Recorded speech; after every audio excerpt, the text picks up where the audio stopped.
braving the elements and coming today to be with Dr. Schellheimer and the Human Systems Academy, and he is going to present to you the Human Research Program Overview. Dr. Schellheimer is currently the Chief Scientist for the Human Research Program here in Human Health and Performance Directorate, and so he will give you an expansion of his experience and knowledge and expertise. But just before we get started on that, the housekeeping activities that I have to talk to you all about. In the event that the alarm goes off, you will exit out this door to the right. You'll go outside with or without your umbrellas and turn to the left to go past the hedges, but you have to be 75 feet away from the building if the alarm goes off. And for the restrooms, when you go out this door and turn to the left, immediately to the right is a hallway, and there's a men and women's restroom there. And I will, at the end of the lecture, then come back and tell you, because as you can see, I've got a whole page of other lectures that we have now scheduled and are ready. So we'll be able to let you know what those lectures are and the tours, and we look forward to it. So Dr. Schellheimer, take it away. Okay, thanks. Good morning, everybody. I am Mark Schellheimer. I'm the Chief Scientist for the Human Research Program. Let me tell you a little bit about myself and how I got into this position before I start telling you a little bit about the Human Research Program itself and what it is that we do, how we're structured and organized. So I'm an IPA. I've been in this position for just about 2 years. It'll be 2 years in June. I came from Johns Hopkins Medical School, which where presumably they will take me back at the end of my experience here, whenever that may be, if I extend it. What I was doing at Hopkins, among other things, was sensory motor research, and in part on how astronauts adapt to extended spaceflight in terms of neurovestibular systems and motor control, spatial orientation, those kinds of things. So one of the things that I have to struggle with when I come here is to not take an overly personal interest in the sensory motor and neurovestibular group in the Human Research Program, because that is one of my key areas in my own research career. So let me tell you about the Human Research Program. I'm still learning quite a bit about the Human Research Program myself. I was impressed by the breadth of the program when I came in. I thought, as an investigator who had some HRP grants over the years, that I knew something about the program. And I knew a little bit about the program, but there is so much more to it. So let me tell you who we are, how we're organized, how we go about our business.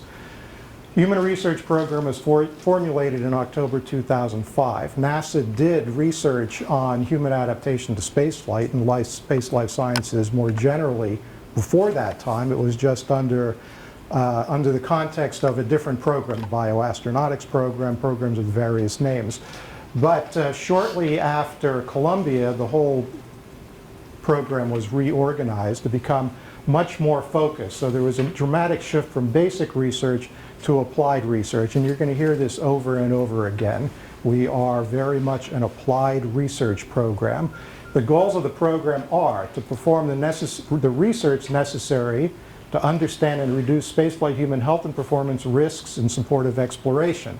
A couple of key words in here. When I give this talk to external groups, I have to elaborate on these rather extensively.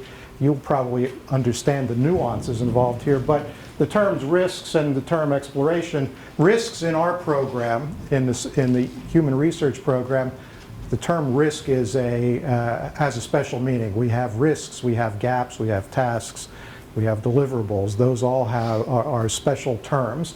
So I'm going to talk about risks and what we mean by risks.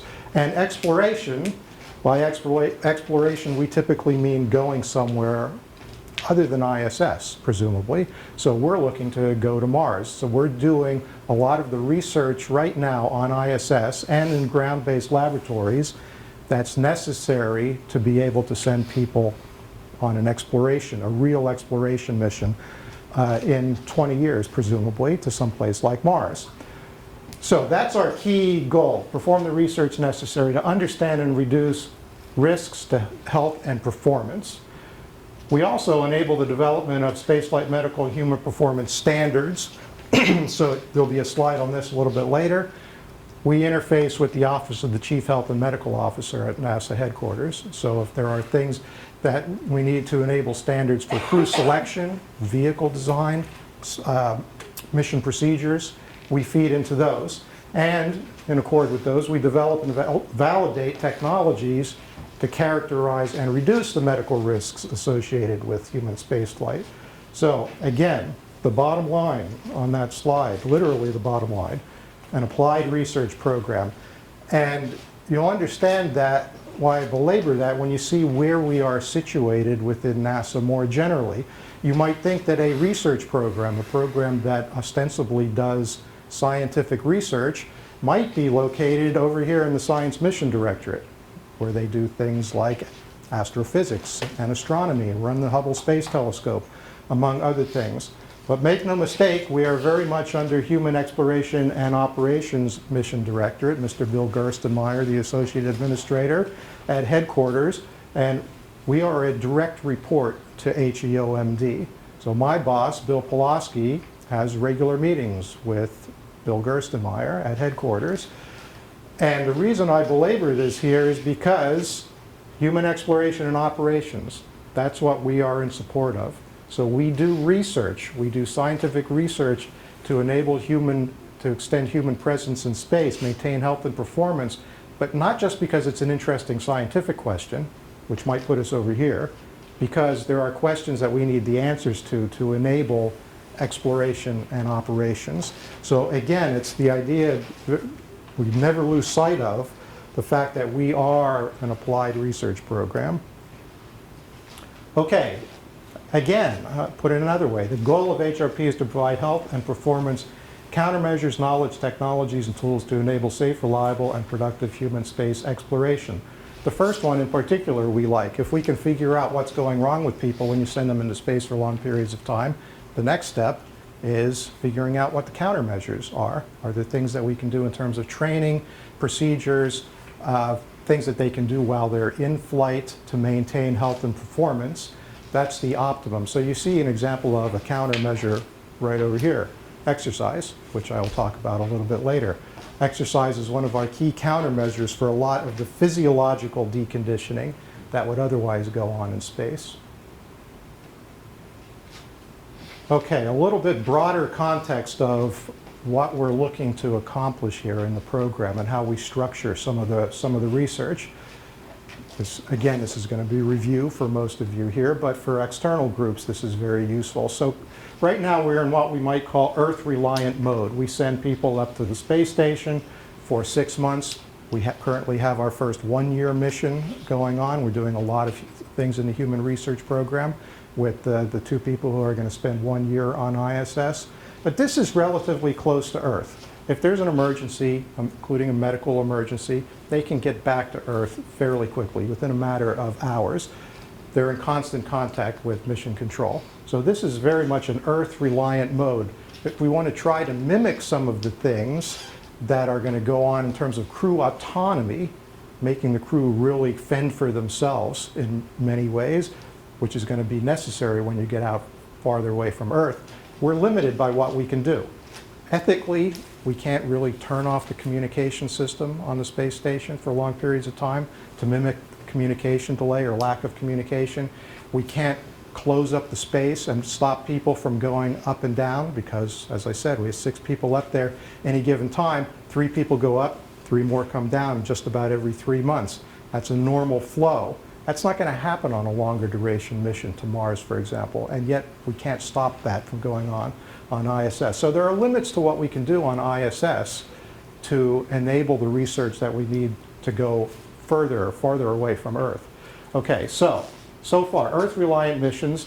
Next step, presumably some types of proving ground missions where return to Earth would be a matter of days. And this could be the famous asteroid redirect mission, could be circumlunar flights going around and orbiting the moon, for example. Just a little bit more challenging. Still relatively close to home, so that we can do the things to prepare us to be Mars ready. And again, The current thinking is that would be in about 20 years. A Mars mission could take up to 3 years. We're looking at 6, 8, maybe 10 months journey one way.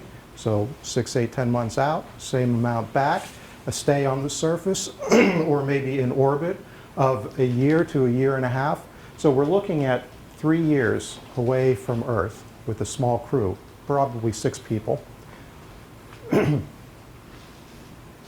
Okay, so some of the things that we're doing currently, I'm going to come back to that flow of those missions and how that drives a lot of what we do in the program.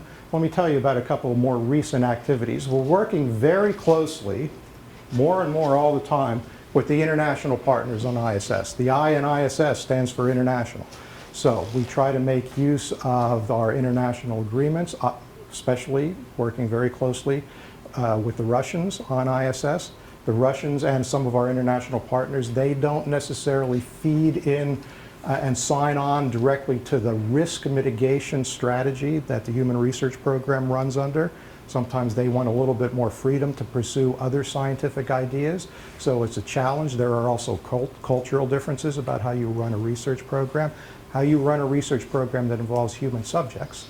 There are issues of personal space and integrity and things like that that have to be dealt with. So to help us with this, we have stood up just in the last couple of years something called the Multilateral Human Research Panel for Exploration, MERPI, for sharing of human subjects, data, hardware, and protocols. A logistically very challenging operation, you might imagine. This is run by John Charles, who's my predecessor as chief scientist. He is the head of something called the International Science Office, ISO, in the Human Research Program. So it's his job to make sure that we get along well with our international partners. Another thing going on recently, the Orion test flights, big news a couple of months ago. HRP research, again, is targeting test flights with humans in hopefully 2017 and 2021. You can see some of the areas here: low frequency vibration, rotational oscillations, acoustics, dosimetry, exercise hardware. The things that we're doing that are going to come out of the research that we do that will inform some of the standards on there. What is the noise level that's acceptable before you start to get a decrement in crew capabilities? What's the vibration levels? What kind of exercise hardware do you need? Exercise, again, something that keeps coming up, and it'll come up again. So in a previous slide over here, I talked, going the wrong way, I talked about some proving ground missions currently doing things on ISS. ISS lifetime 2024 right now, we think. Going to Mars, maybe in the 2030s. What do we do for that 10 years in between, those so-called proving ground missions? Well, not exactly sure yet, but people are looking at things like an exploration augmentation vehicle or deep space habitat, something that you could presumably connect to Orion, give you a little bit more habitable space, allow people to live up there for maybe weeks or months at a time, which they're not really going to be able to do in Orion just by itself. What is the human research that you can do there? What are the HRP type things that we might not get done on the space station, that we need to get done before we go to Mars, that we can do in that middle ground? If there are things, and we are working to identify them now, then we need to start informing the vehicle design for that. Okay, just a little interesting sideline here. I said that we send people up to ISS for 6 months at a time nominally. You're probably all aware that there's an exception to this rule. March 27th, we sent our first American astronaut to ISS for 1 year. This is a big deal for us, for the Human Research Program. Among other things, the opportunity will show us if the observed physiological trends, things that we see that happen over 6 months, continue when you go to a 1 year mission, or are we reaching things where there's a time course that we just don't understand? In other words, we think we understand the trend for a lot of the physiological, maybe even psychological things that go on when you send people into space for 6 months. We got a good database on 6 months, what happens with people in space for 6 months. We're looking to keep them there for up to 3 years to get to Mars and back. So we're going to definitely take advantage of an opportunity to send them up there for 1 year. If we find that on a 1 year mission, the trends that we see in 6 months hold. In other words, if we see a plateau in deconditioning or in our ability to mitigate something in 6 months that's successful, and if it's still successful on a 1-year mission, probably going to be okay for a three-year mission. If it's not, if there's a trend that we're comfortable with in 6 months, but that trend changes dramatically when you go to 1 year, that means we got a lot more work to do on that area before we can sign off for 3 years. Possibility of 5 additional 1-year missions. This is, again, very exciting for us, because what do you do with one-year mission? Well, there are 2 crew members. There's Scott Kelly and there's Mikhail Kornienko, who are the subjects. Scott Kelly, of course, doing many more of the NASA HRP experiments. But still, it's an N of 1 in human research terms. So what are you going to do besides anecdotal observations? Not a whole lot. So we would like to, again, it'll give us an indication if there are some troubling trends, but what we really want to do is the possibility of another 5 1-year missions, approximately 1 every other year, which takes us to the end of ISS lifetime in about 9 years from now. Very ambitious set of studies, which would be specifically for looking at the difference between 1 year and 6 months. And this would give us some statistical validity, because now you're talking about possibly an N of 10 if you do 2 crew members on each mission. Okay, but the twins, oh yes, in association, just coincidentally with the 1-year mission, Scott Kelly is a twin. His twin brother Mark is a retired astronaut. He's staying on the ground. Depends on who you ask about how this came up, but the best story is that the twins actually approached us and said, hey, twins, hey, one of us is still an astronaut and the other one has flown before. Are you guys going to do anything with this? Omics studies, genomics type of studies. Is there something there that's valuable?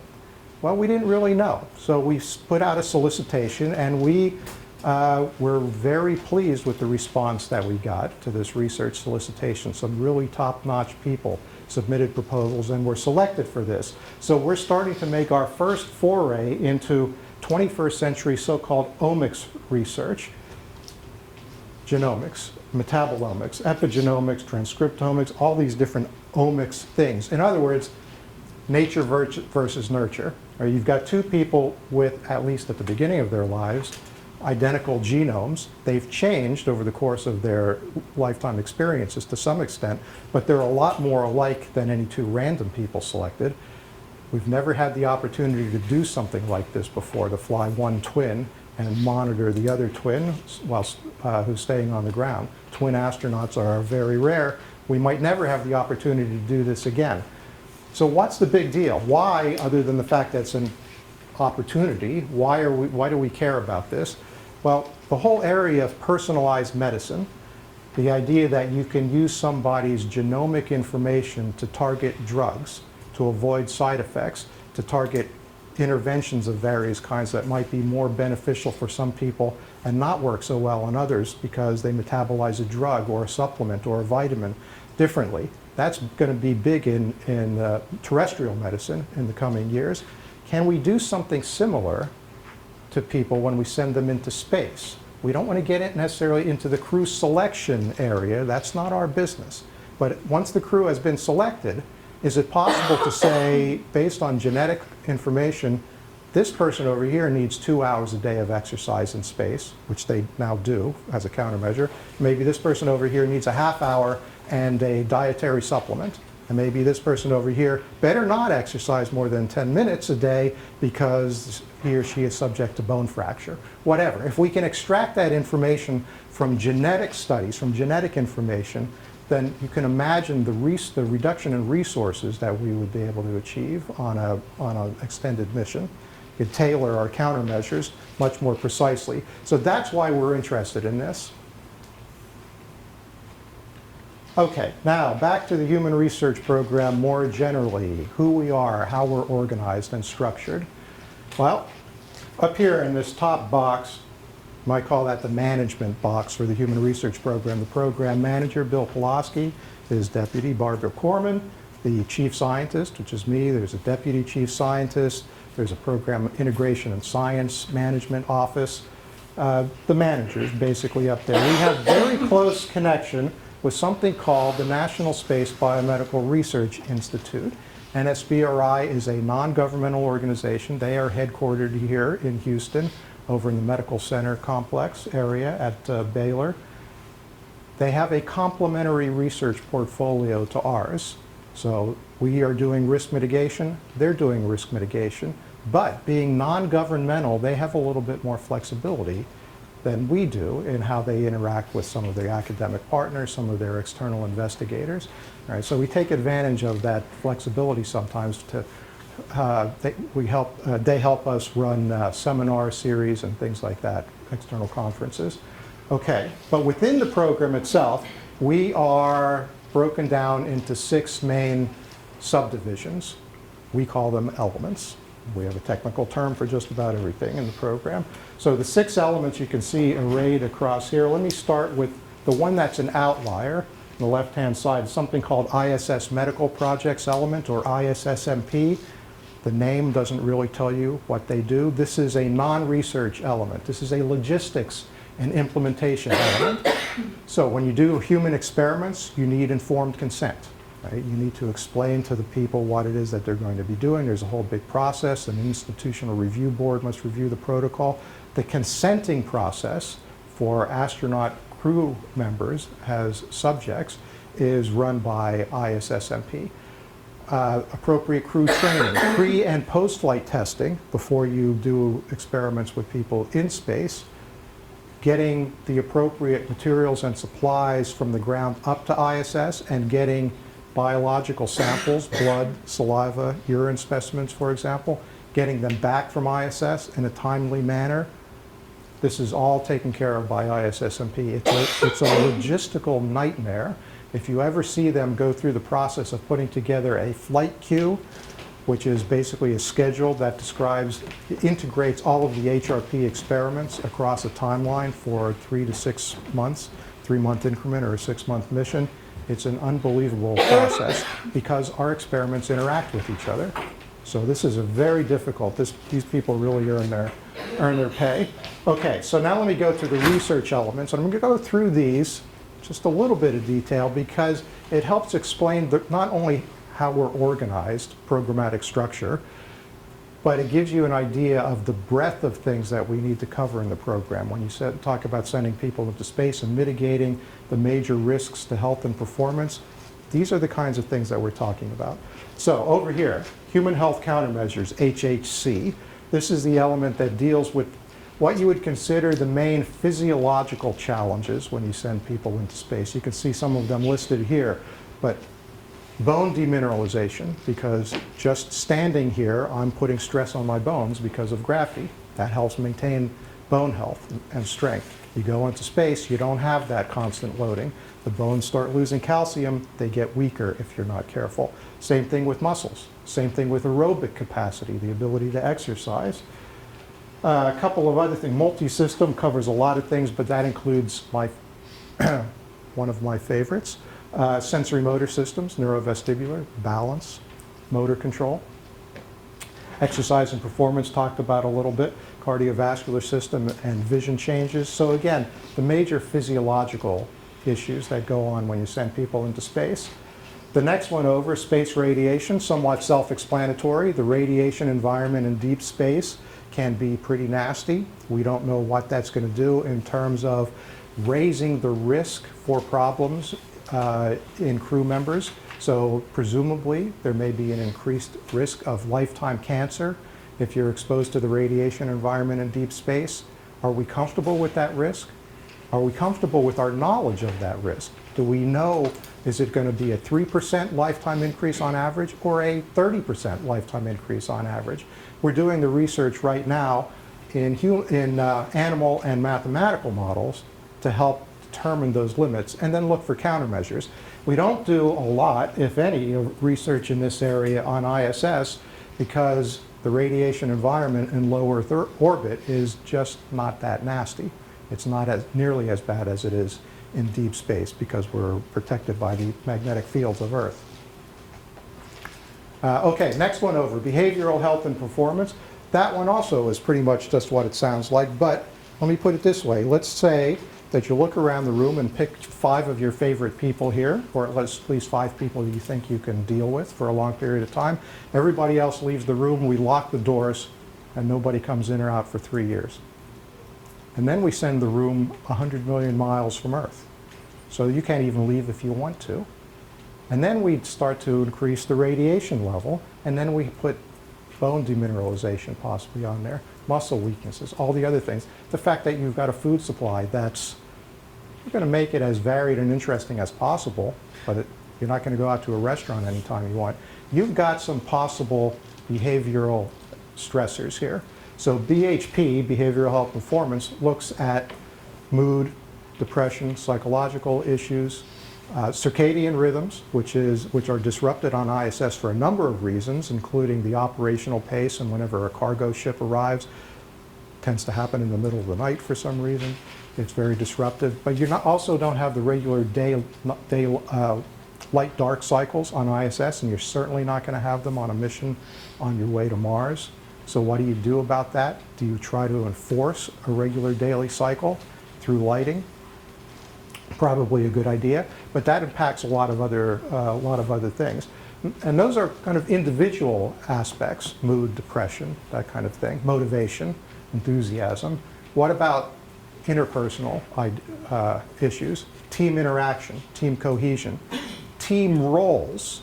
The fact that during certain phases of the flight, you might need a strong hierarchy. For example, during launch and landing, highly operational, highly possibly dangerous phases, you want the normal, almost military crew hierarchy where someone is clearly in charge and everyone falls into place. What about during an exploration phase for a year and a half or a year on the surface? You probably need a different team structure for that. You need something maybe a little bit more egalitarian, a lot more freedom and democracy. So how do you get people how do you train them, recruit them, so that they're able to shift those roles when necessary? And how do we do the research to see if we're accomplishing that? So that's a bit tricky. I'll talk about some ideas for how we do that on the ground. The next one over, exploration medical capability. What are the kinds of medical issues we're going to have to deal with on a long duration mission far away from Earth? Are we going to have to extract a tooth, take out an appendix, set a broken bone? Maybe some more mundane things like dealing with pathogens whose virulence may have changed because of the radiation environment on a long duration mission. At the same time, immune system function in some people changes during long duration space flight. So are we going to have an intersection of those two, and all of a sudden we're going to have to deal with a virus or a bacterium that we didn't have to deal with at the beginning of the mission? Well, how do you deal with this? Imagine all of the myriad medical conditions that could possibly happen to a group of nominally 6 people over the course of 3 years. Very fit and healthy people, granted, but still 3 people in a demanding environment. Well, this group, Exploration Medical Capability, has something they call the Integrated Medical Model, IMM, which is a model of probabilistic risk assessment, PRA. We love the acronyms. The idea here is that they go back, and it's a very rigorous, very well done computer modeling exercise. They go back and they look at evidence from everything that's applicable to any particular medical concern. So if you're going to have to, again, deal with a bone fracture or whatever it might be. So they look at studies in appropriate clinical populations. Previous space flights, of course, would be the gold standard. Maybe military populations in some cases, laboratory studies, whatever bears on a particular potential medical area. They build up the evidence for that, and then they look at, based on that and based on previous flight experience or experience in other demanding operational environments, maybe combat, military combat, maybe submarine crews, figure out what the likelihood of that possible thing is, and then you can do a rank ordering and you can start to say what are the major medical issues that we might have to deal with. Having determined that, what do we do about it? Well, now this bears on issues of crew training, crew selection. Are you going to have a physician on board? Hopefully so. And what kinds of facilities are you going to need on board? Are you going to need a surgical suite? Are you going to need anesthesia? Are you going to need oxygen? All of these things are big resource hogs, so you want to figure this out early on so you can build it into the vehicle. And finally, over on the right-hand side, space, human factors, and habitability. Human factors, typical human factors types of things. Interaction of the crew with the vehicle, so displays and controls, human-computer interaction, human-robotic interaction, especially if you're going to do teleoperated things. If you're going to go to the moon and take robotic rovers with you to aid the exploration, how much autonomy do you give the robots, and how much do you maintain for the human? How much do you trust the robots? How do you determine when they're doing something that you didn't ask them to do, but it might be okay? So how do you do the research now to enable that? But not only those kinds of typical human factors things, but also things like food technology. How do you package food to withstand a 3-year mission, maintain its nutrient value and its palatability, so it's not only good for you, but you enjoy eating it, because that bears on behavioral health and performance. Mealtime is a big deal to crews in space, and it's going to be a big deal to them as they go farther and farther away from Earth. They look forward to getting together and eating a joint meal. And it's something familiar. The food is generally familiar to them. It might be packaged in a strange way, but it's something like being back at home. It's something that's familiar. So how do you package food to maintain all those qualities? So that's part of advanced food technology. And then advanced environmental health. I alluded to this a little bit earlier. Microbes in space on different surfaces living. You've got a small group of people, confined environment, challenge to the environmental control system. Are you going to have viruses or other types of germs that are in the vehicle that are going to cause problems? If so, you need to know about them. Okay, so that's HRP itself. Now, let's talk about HRP and its interfaces with other groups. So HRP over here in the middle, HRP does not operate in a vacuum. We get not exactly marching orders, but we get some strong guidance from a lot of external groups, and we also put our products, our deliverables, information and countermeasures and standards out to a variety of groups. So let's start with this big one up here, external scientific community. So I like to say that here in NASA, we go out and we hire the best possible, brightest people we can find, and then we subject them to massive external oversight. And that is exactly what we do in the Human Research Program. We've got very good, very bright people, hardworking people, but we have a number of external scientific panels that help us guide our research, put our research programs together. Are we doing the right research in a timely manner to mitigate the risks that we have identified? And among the things that are involved here are something called scientific review panels, which meet with us once a year, review our risks and our procedures for mitigating them. We have regular meetings of the Institute of Medicine, which is one of the national academies. They review some of our evidence base for some of what we're doing. Another aspect of the external scientific community is our external investigators. A lot of our grants, most of our research grants go to university researchers. There are some people here on site, of course, who are doing research as well. So that's part of the external community. But you can see then some of the arrows pointing out to some of the other groups. I talked about Office of the Chief Health and Medical Officer at headquarters. Again, crew selection standards, among other things, medical standards. Medical operations, kind of self-explanatory. Exploration, integration, and science, flight operations. These kind of go together. What are the mission constraints that you can put on? How long can a crew go without exercising? If an exercise machine breaks, how long can they go before you have to repair it? Those types of things that we feed into. So that's related to engineering. And then, of course, ISS, Orion, and Space Launch Programs, vehicle design, vehicle constraints. Okay, now let's talk about the really good stuff. The processes that we have in place in the Human Research Program to basically do our jobs and allow people to see if we're doing our jobs, allow us to track our progress. Okay, I mentioned some of these key terms before: evidence, risks, gaps, tasks, deliverables. Let's start over here on the left-hand side, evidence. And you can go to our website, if this stuff really excites you, and look at all of this stuff laid out in great detail. It's something called the Human Research Roadmap, HRR.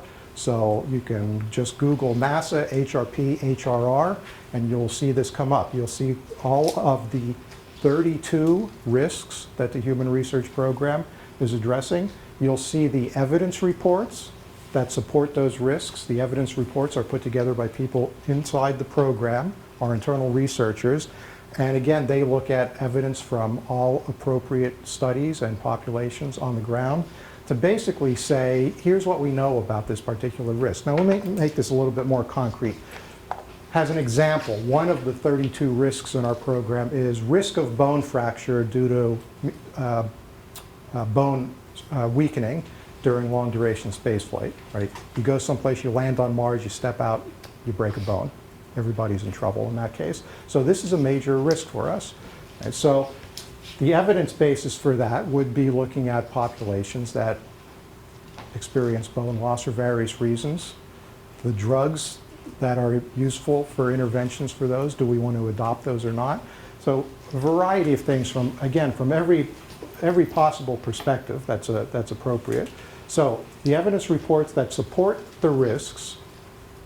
From the risks, we identify gaps in our ability to mitigate that risk. In other words, having identified bone fracture as a problem, what do we do about it? Well, there may be gaps in our knowledge there, so we have to do some research to fill in some information. What do we really understand about how bones lose strength in space? And disposition gaps, we call these countermeasure gaps.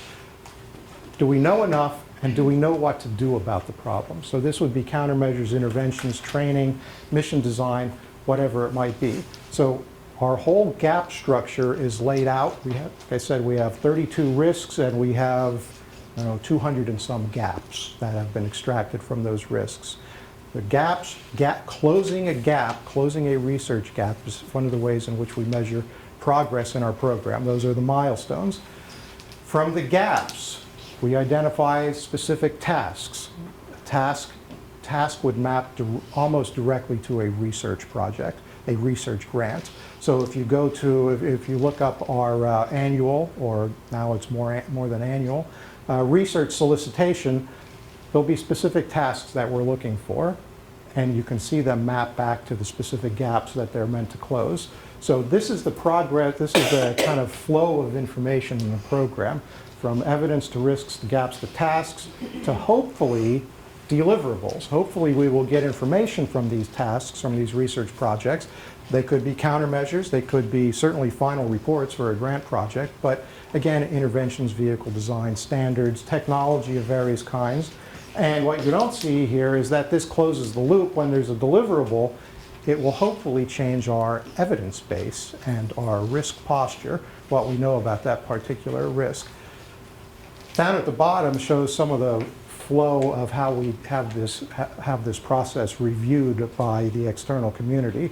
Again, we have standing review panels, SRPs. They look at our gaps and just starting to look at the tasks, but they basically look over here at the gaps to say, given that we've identified a risk, have you identified the appropriate gaps that are necessary to accomplish, to close, to be able to mitigate that risk?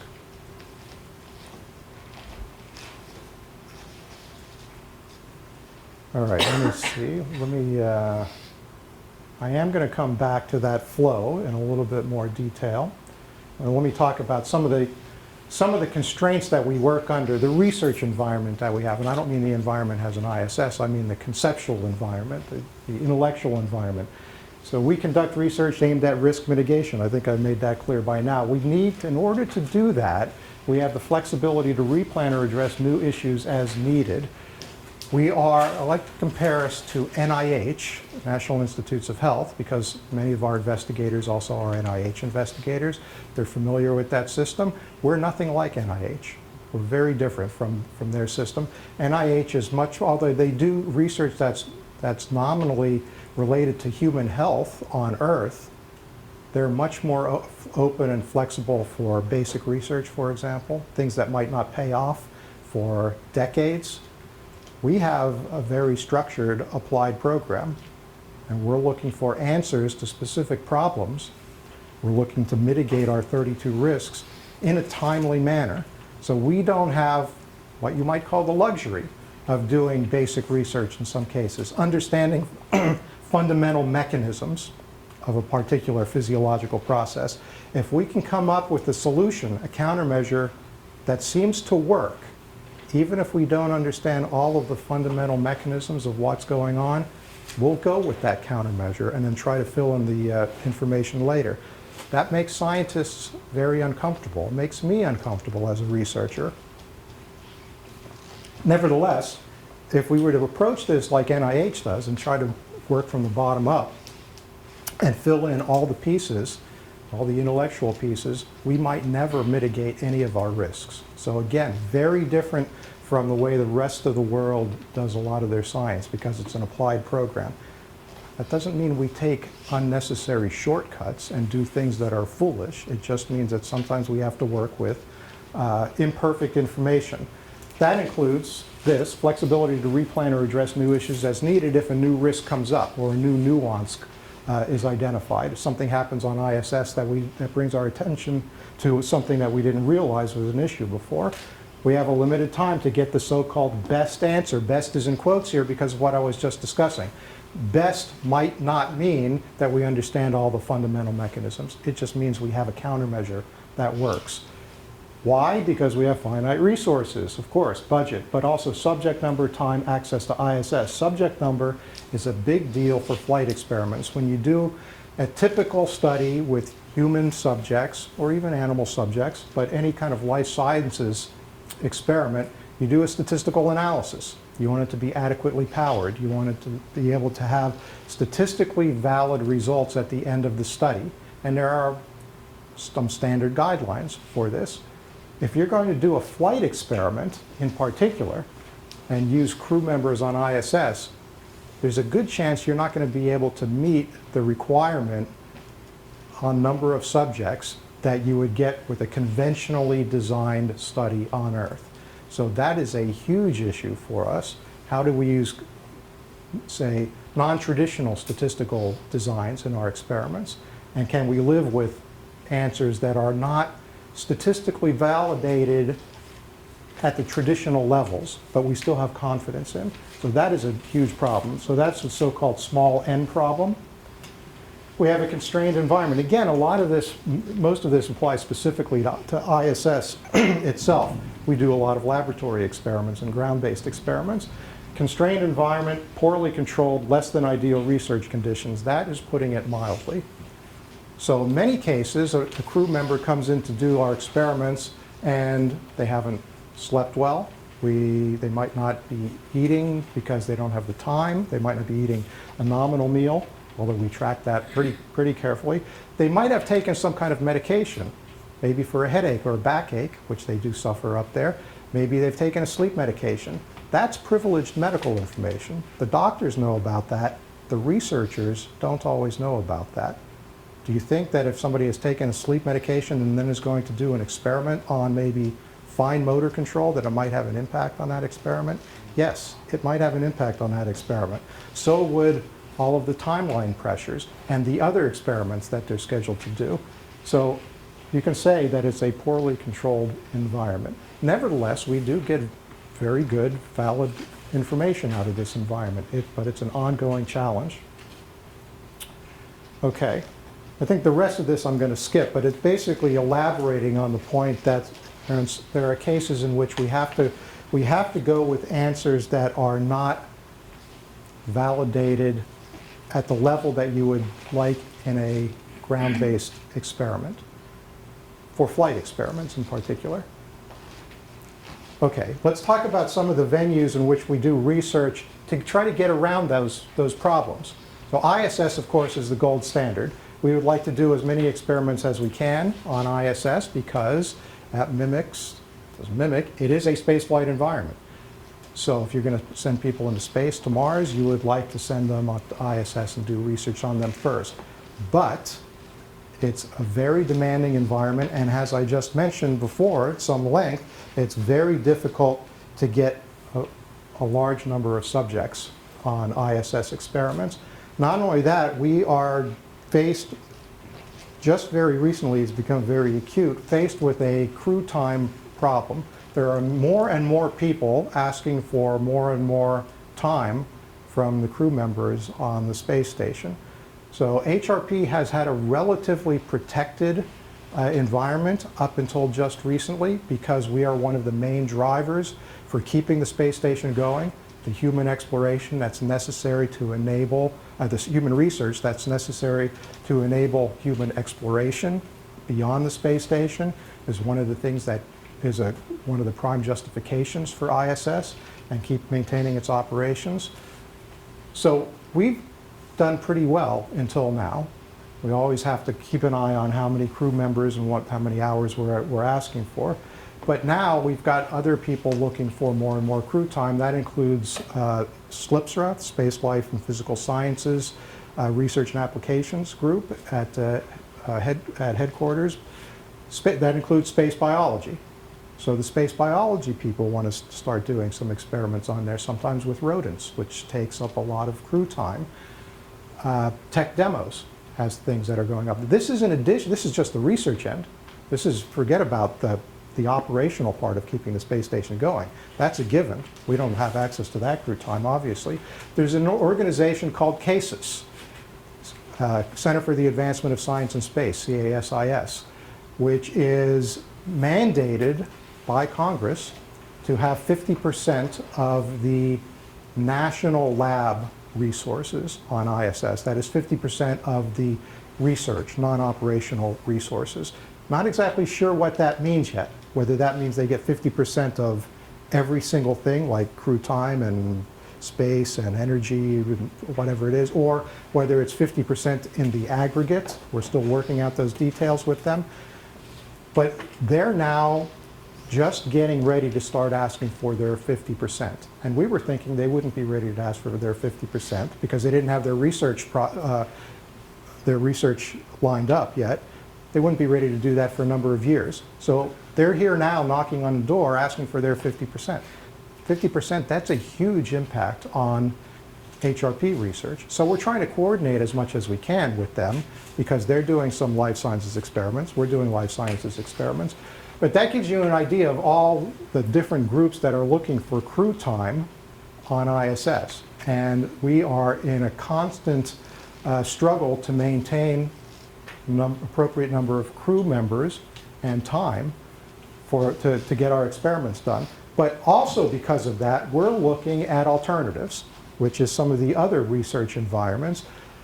Dr. Marr, yes. How long has CASIS, you said CASIS is now stepping up to say, looking at our 50%, how long have they been in existence?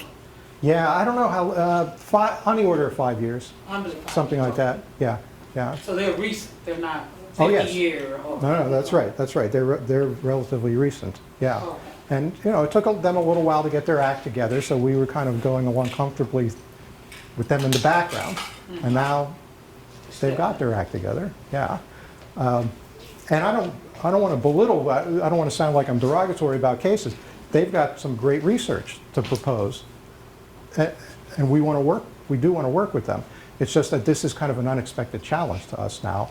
So what do we do? So we go through a constant process in the human research program called a flight queue scrub, in which we look at all the experiments that we have planned to do on ISS, which is a fairly large number for HRP, and we look at those carefully and say, can we reduce the number of subjects we need for this? Can we redo the statistical design?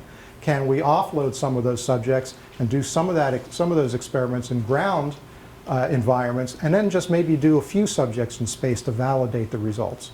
Can we offload the whole thing to a ground environment? It's not great, always makes you nervous when you have a ground-based study that's claiming to tell you what happens to people when you send them into space, but in some cases that's a valid environment. But let's talk about a couple of those environments.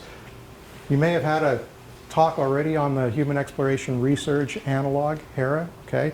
This is very big for us. This is an on-site facility where you can take 4 people and lock them in here for various lengths of time. We've done 1-week missions. Now we're doing 2-week missions. Hopefully we'll do 1 month and then 2-month missions. They live up here in this little space here at the top of the dome. So this is good for behavioral health and performance type issues, right? Team cohesion, is everybody getting along? You can introduce perturbations, like you could screw around with their food. You can screw around with the communication system. You can put in a 20-minute communication delay, which would mimic a Mars communication delay. You can do those kinds of things. You can mess up the sleep cycle, for example, and then see how is everybody getting along when everybody has 3 hours of sleep at night for 1 week. So you can do those kinds of things in a controlled setting, which ethically you can't do on ISS. So in some ways, an environment like this allows us to do things that might be more realistic for a Mars mission than we can even do on ISS, just because we have more control over the situation. The NASA Space Radiation Laboratory, NSRL, at Brookhaven National Laboratories. I won't go through this in detail, but we basically have a beam up there in which we can impinge radioactive particles of various kinds to mimic various types of space radiation on materials, on animals, and look what happens. Some additional venues. We were talking about behavioral health and performance issues. Again, one of the main drivers in our programs, one of the key issues. So in addition to HERA, where else could you do some experiments like that? Well, Antarctic winter rovers. We're working with NSF now, which runs some of the Antarctic facilities, to be able to do some of our experiments. Antarctic winter rover is really good because it's remote. HERA and facilities like that might be isolated, might be confined, small number of people in a small space, but they're not really remote and they're not really dangerous. You know, somewhere in the back of your mind, you can always open the door and leave if something really bad happens. You go down and do an Antarctic winter rover, the plane leaves when the winter starts and you're not going anywhere for 8 or 9 months. That's it, you're done.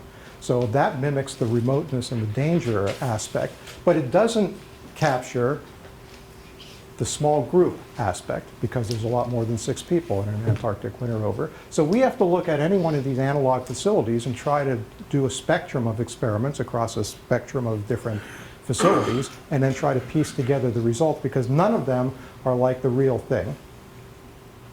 Let me just talk about one other one here, bed rest. Specifically head-down bed rest, which you see right here. Bed rest is a pretty popular way to mimic some of the physiological effects of extended space flight. Why is that? Well, one of the things that happens when you go into space is you no longer have a hydrostatic gradient that tends to pull fluids to the bottom of your body. The fluids tend to redistribute themselves headward, and you can mimic that to some extent by putting people with head-down bed rest. I think this is about 6 degrees, head-down bed rest. And when I say bed rest, I mean extended bed rest, months at a time in some cases, 60 to 90 days in some of these studies, in which everything is monitored. Whatever goes into the body, whatever comes out of the body during those bed rest studies is carefully monitored and measured. The day-night cycles, the sleep cycles are carefully controlled.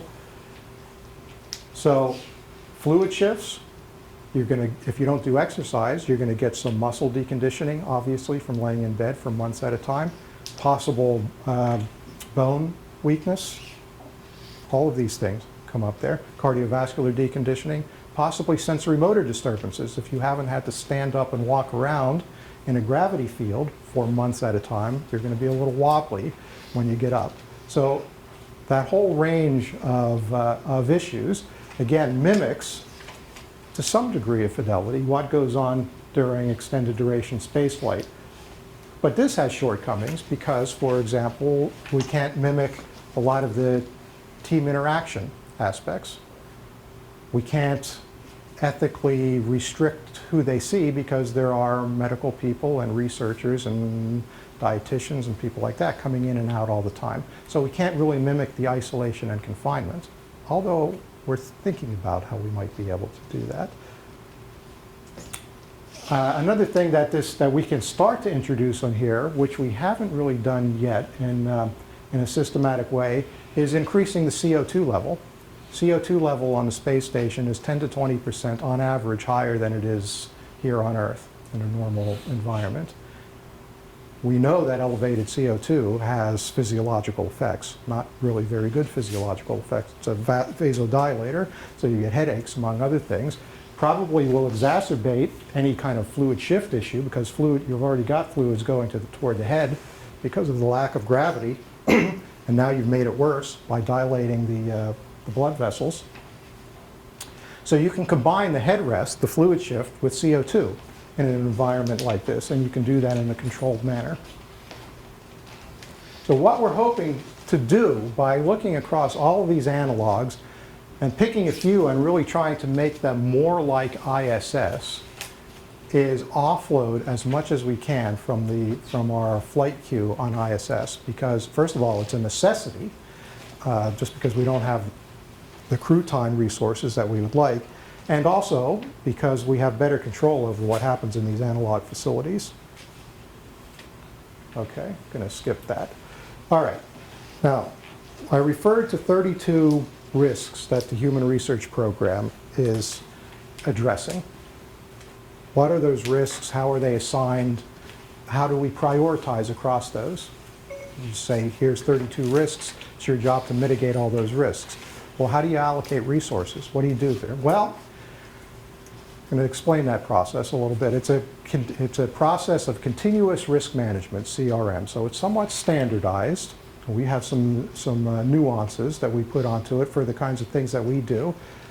We work very closely with something called the Human System Risk Board, HSRB, has members from the Medical Operations Group, flight surgeons from Human Health and Performance Division, from HRP, investigators, a number of others. So it's not just HRP folks, but the Human System Risk Board meets regularly and, among other things, reviews the evidence, the background supporting evidence for any one of our risks and helps us assign a color coding based on the likelihood of that risk and the consequences of that.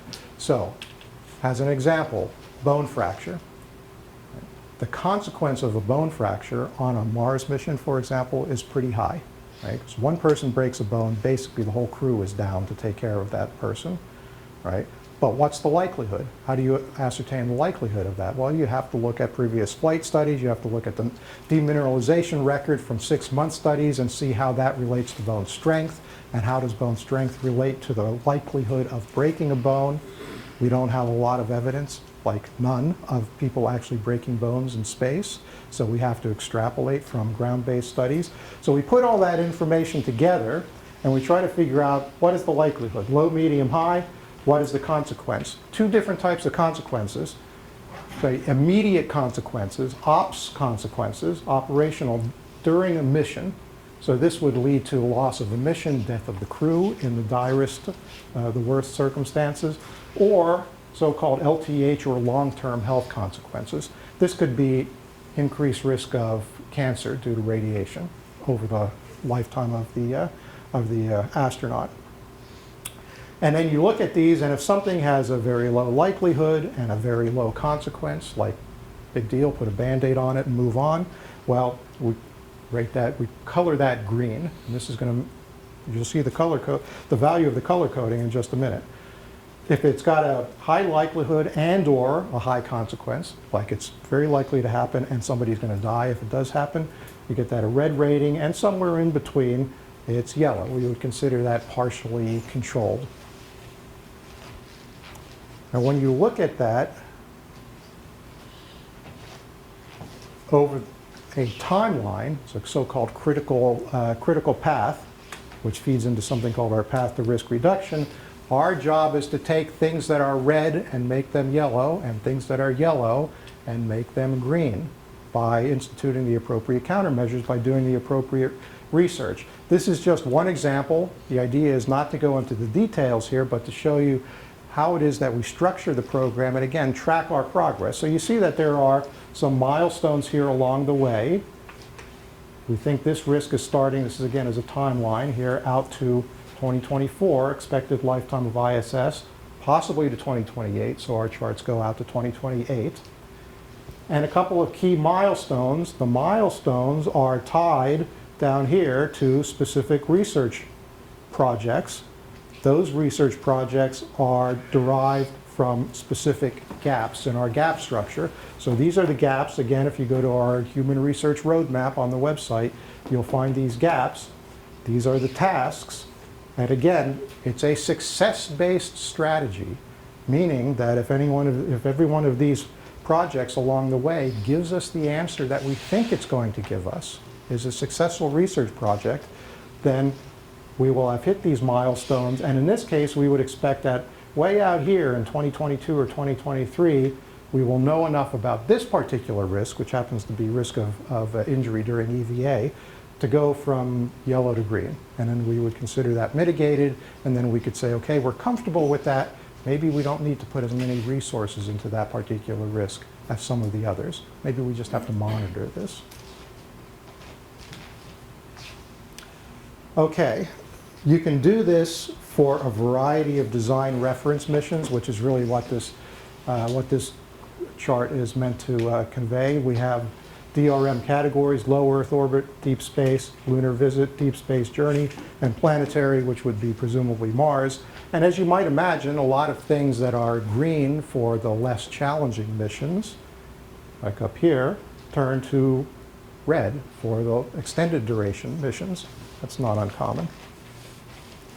Now, what does this look like over the entire program? Well, this is what it looks like. This is our so-called path to risk reduction. This is a very popular chart outside of the human research program because it's a good tool to convey to people, especially people with an engineering and operational culture and people at headquarters who think in timelines and a very structured way. It's a way to convey to them what it is that we're trying to accomplish. Whenever you put this up, it makes the scientists in the room cringe because, you know, science doesn't really work this way. The idea of a success-based strategy, discovery on a timeline, that's almost antithetical to the definition of science. You don't know where it's going to lead you.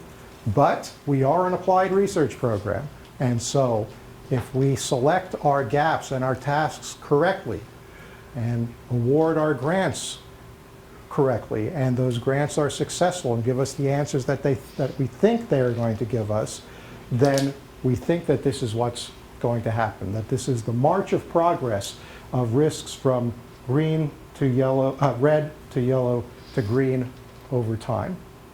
If it doesn't work out this way, if there's a research project that gets delayed, has to get pushed off, is unsuccessful for a variety of reasons, well, milestones will get pushed to the right, and then the date at which the color changes might get pushed to the right, and that's the kind of thing that makes everyone in HRP nervous, because that means it looks like maybe we're not doing our jobs, or somebody dropped the ball somewhere. It's the reality of research, but it's hard to convey that up and out of the program. Okay, so let me explain a couple of other things about this. I'm not going to go into detail about all the terms that are on here, but just so you can kind of understand why we like to look at this as a guiding principle for the program. So the timeline here, fiscal year 15 here, ISS lifetime anticipated here, and again out to 2028. These are the 32 risks that we are addressing. This is, by the way, for a planetary design reference mission, presumably Mars. The risks up here in the blue background are the ones that we think we need to do research on ISS to address.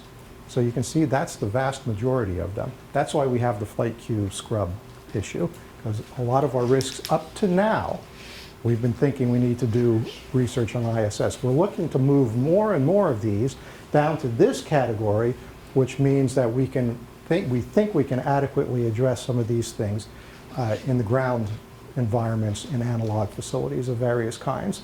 Okay, so again, the idea is that if you've got a risk that's red, you've identified it as a critical thing, it's probably got a relatively high consequence, a high probability and a high consequence, then it's labeled red.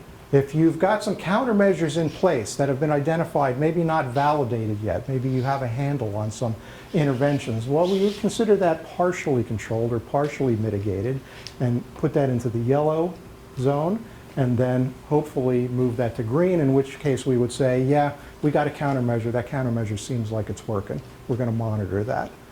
There's a couple of exceptions over here. You'll see there's some blue bars over here. What does blue mean?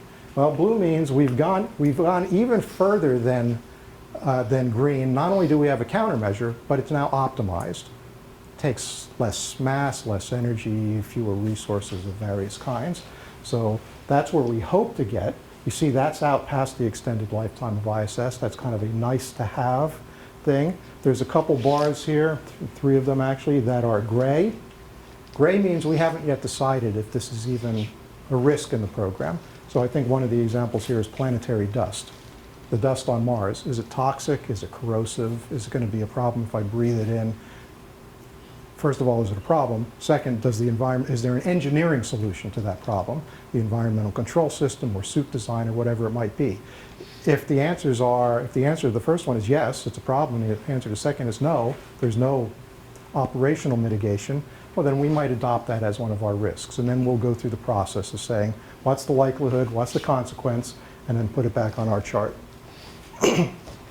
So if there's one thing that you want to take away from the program, so you can say, here's what the Human Research Program is all about. This would be the chart. This lays out basically our marching orders for approximately the next 10 years.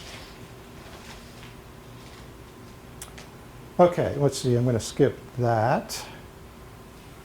Let me address this a little bit. So risk-driven work, an applied research program. We would like to expand our capabilities as an integrated cross-disciplinary research. So I want to talk about that for just a minute, because that's something that we're not yet very good at. Like most research programs, we tend to work in a siloed fashion. In other words, we've got this risk, and we're tracking that risk, and we've got a research program in that area, and we've got investigators in that area, and then we've got this one, and the same, and this one, and the same, and this one. Do the people from these different risks talk to each other? Exercise, bone, cardiovascular deconditioning, those are not independent. The countermeasure for one will be a countermeasure likely for all of them. That countermeasure is exercise at the moment.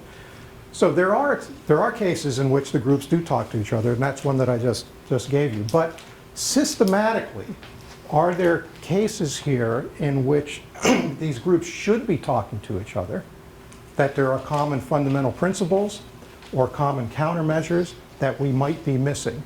And like I said, like just about every other diversified research program in the world, we're not that good at identifying those areas of synergy, those cross connections. So we're starting to look more systematically at the cross-disciplinary integration problem within the program. Not exactly sure what the best way to approach this is, and this is still kind of new, but underlying system principles, do they exist to guide the direction of our applied research? One of the things that we're looking at right now is a form of network modeling. So you can look at the publications that the Human Research Program has funded over the past year, for example. You can do a textual analysis. You can extract keywords from those publications. And then you can make a nice little graph. Unfortunately, I don't think I have one here. But you can say, boom, over here, muscle. So you put a little bubble here. And then boom, over here, bone. And boom, over here, dust. And over here, vestibular, whatever. And then the size of that bubble, of course, could be related to how many publications there are. But then you can put cross-connecting links based on whether there are common keywords. So is there a publication in bone that uses some of the same keywords or concepts as one in the vestibular system? Well, there might be, because there's a calcium connection. Calcium carbonate, part of the vestibular apparatus, calcium, bone, Maybe there's a connection about calcium metabolism between those two areas. Maybe one person has published on that, made that connection. So that would show up in our network. And so you can develop a conceptual structure of how the different disciplines are related to each other. But even more importantly, you can look at that and you can compare it to what you know about how the body works and say, there are missing links on this chart. Maybe you can compare it to a graph made from publications that NIH has funded, which will be a lot more intricate because they have a lot more money and resources than we do. But if you compared the HRP conceptual structure, intellectual map, to the NIH one, then you could identify missing links and say, maybe we should be funding research that cross-connects those two disciplines. So that's kind of a systematic approach that we're just starting to look at in the program. Okay, so in conclusion, you've heard this before, the Human Research Program is an applied research program focused on solving problems and reducing risk mitigation. That's what we're all about. Subject to many types of constraints. We have a number of customers that we feed our information to. We have a website. You can go there, or you can just, again, search on HRP HRR for Human Research Roadmap. Major efforts, ISS utilization, making the best use of this relatively scarce resource of crew time. Sets of standard measures and occupational surveillance. I didn't talk about that, but we're trying to, since we send so many people up into space on a regular basis, at least on a regular basis, we want to get a set of standard measures in place that are done on every crew member all the time, so that we then have a basis for looking at the efficacy of countermeasures, as opposed to saying, here's your research grant, what's your measurement? Okay, we'll do your measure. Here's your research grant 2 years later, what measurement do you want to use? Oh, how do we know if your countermeasure is better than this countermeasure? You're using different measurements. So we'll put a set of standard measures in place that everybody will have to use nominally. The path to risk reduction, the giant color-coded chart that I showed you, the use of analog facilities, and cross-disciplinary integration, which again, I'm very excited about as a researcher myself, and we're just at the beginning stages. Okay, that's where I'm going to stop. I'll take any further questions or discussion. What would you say is the completeness level of those paths to risk reduction in terms of number of risks? It seems that if you go to a foreign planet a million miles away, 30 risks is a fairly small number. Yeah, so let me be clear. These are 32 risks that HRP is addressing. They're not, so you'll see some obvious things like risk of electric shock. We don't need to do research to mitigate that. That's an engineering risk. So agreed, it does by no means cover the vast range of things. But it is an interesting question for the risks that we do cover, or the risks that we think we might want to cover. So CO2, elevated CO2 levels, for example, is one that we're dealing with right now. If it was on the path to risk reduction, it would have been gray. So there is elevated CO2 on ISS. We know from acute studies with elevated CO2 levels that a lot of things are impaired. Decision-making abilities, motivation, initiative, things like that are impaired, even during short-term exposures. So then you can say, well, if they're impaired in the short term, well, they got to be a lot worse on the long term. Maybe not. Maybe there's an adaptive mechanism. Maybe there are other things. Maybe elevated CO2 and fluid shift are actually counterbalancing instead of exacerbating each other. We don't know. So rather than dive into a research program right away because it looks like it might be a risk, we've got to get our evidence in place and then do a number of ground studies to build up the support for it. So that's both a strength and a weakness in the program. Right? It's in some ways a weakness because it might turn out that this is a really serious problem. Well, we may have just taken 4 years of ground studies just to ascertain that it's a problem, and now we've lost 4 years in our ability to mitigate that problem. On the other hand, we can't just be throwing limited resources at everything that looks like it might be a problem. I was wondering what your thoughts were on, obviously you don't want to, maybe like with food, could you grow it on Martian soil. Obviously, you don't want to plan that way. You want to have food with you just in case you can't Yeah. grow anything. Well, food would be sent ahead, presumably, large stockpiles. But, right, the food storage issue, the food processing issue, there is something up there now called Veggie, which is, I don't know if that's an acronym, it probably is, but basically they're starting to grow on a small, limited basis some of their own food on ISS. So we have research on there. Is that food healthy? Is it palatable? Is it, what about the bugs on that food, and how do you maintain it? So we are doing some research in that area. You're exactly right. That would be the optimum. Closed loop life support systems, closed food systems. That's probably the way to go. Until something goes wrong, and then it wipes out your entire food supply. So you need backups. Yeah. Expiration analogs, can you go back to the chart where you had the Antarctica and The one with all the different sites. right. Is one of the things that you first started out talking about, the work with the international partners, is one of these work with the internationals, and just like we have information of our people being in, certainly the Russians do, is there more collaboration now so that, yes, we have a limited number of in, but you can add to that in by Yeah. the collaboration? Yeah, great question. And there's a whole bunch of aspects to that. So one of the reasons that we stood up the MRPI, the Multilateral Human Research Program, and the International Science Office with John Charles, is to start addressing exactly those issues.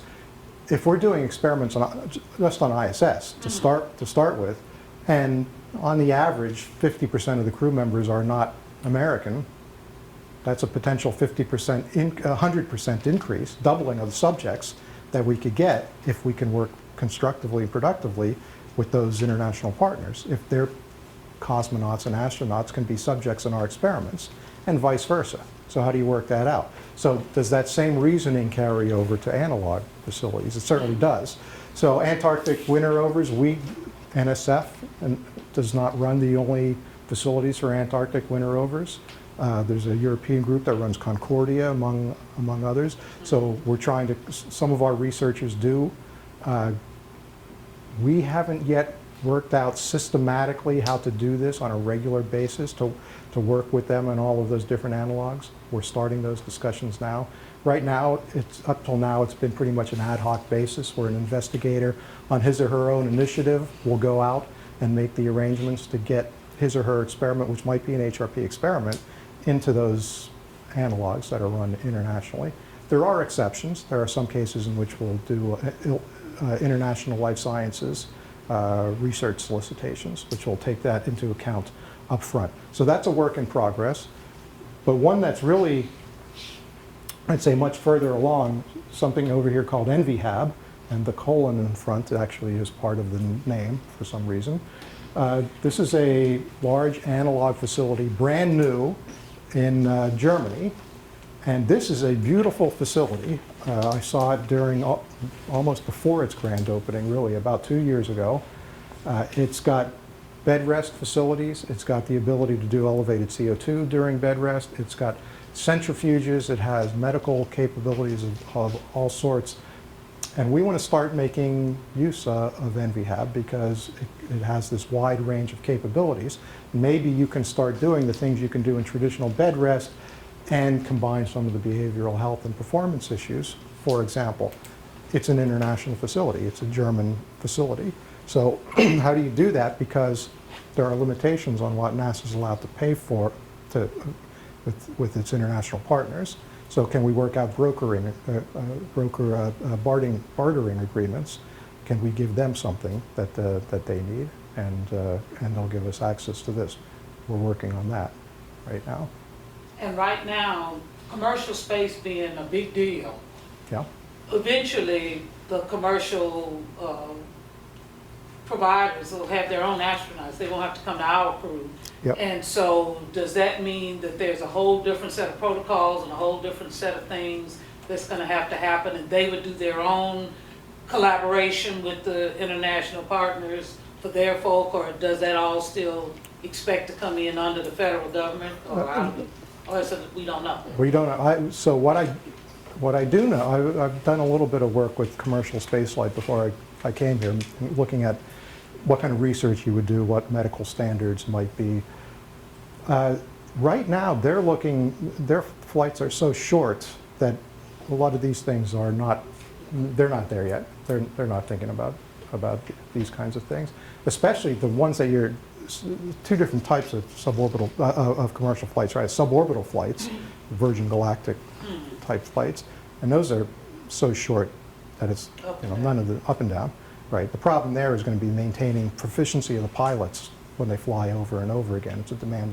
It's still a pretty demanding piloting situation, I would guess. But when the commercial crew vehicles start coming online, right, Boeing and SpaceX, those missions to ISS could be 30 to 45 days. We're starting to look in our program about how to make use of those so that maybe you can, or there are experiments you can do not in 6 months on ISS, but in 30 to 45 days on some of those crew members. That's just just at the point where you're going to start looking at long-term effects, and so that's a legitimate question. They're going to be taking NASA astronauts to and from ISS, but presumably the crews will be commercial astronauts provided by the suppliers. So are they going to need access or request access to our exercise facilities so that they can maintain their physiological function? We don't know. I don't know if they're even at the point where they're discussing this. You know, the human aspect of these things tends to get pushed off until the very end, when the vehicles are basically ready to fly, and then they say, "You mean what? There's going to be dizzy when they come back?" I never thought about that. We were wondering a little bit about gender tension among a crew and crew selection as far as like sending them up. Like, we know that a lot of astronauts may have like a type A kind of personality, and I mean it's a long time. So Yes. being with these individuals, what issues might we expect? I imagine you're looking at analogs to get an idea of what. Yeah, right. So it is an issue. There just a few months ago, a sequence of papers was published that came out with HRP and NSBRI support on sex and gender in human spaceflight. It looked mostly at physiological issues. There are some differences in physiological decrements between the sexes, but also some of the behavioral health issues. We haven't had the opportunity, because it's been male-dominated so far, at least in terms of numbers of astronauts that have flown. We haven't had the opportunity to systematically look at what you're talking about during space flights. But we can certainly do those studies in analog environments, and we are doing them. The problem, not the problem, the bit of a challenge there is to make sure that you're properly mimicking what will be an anticipated Mars crew, for example. Well, in terms of sex and gender, we don't know what that mix is likely to be. And we could say, okay, it's going to be 50-50, male-female, all right, a reasonable guess. But it's still a challenge to get that number of people who are of both sexes who are astronaut-like, because it's still, the community is still dominated by males with engineering backgrounds for the most part. We're getting better at it. It's instituting the policies for sex and gender in research studies is something HRP is working on right now with exactly this in mind, to make sure that if you propose a study, for example, in one of these analog environments on behavioral health issues, you need to address the sex and gender issue up front and give us the statistics on it. So it doesn't answer your question. I'm deferring it by saying we're on that question, but we don't have an answer yet.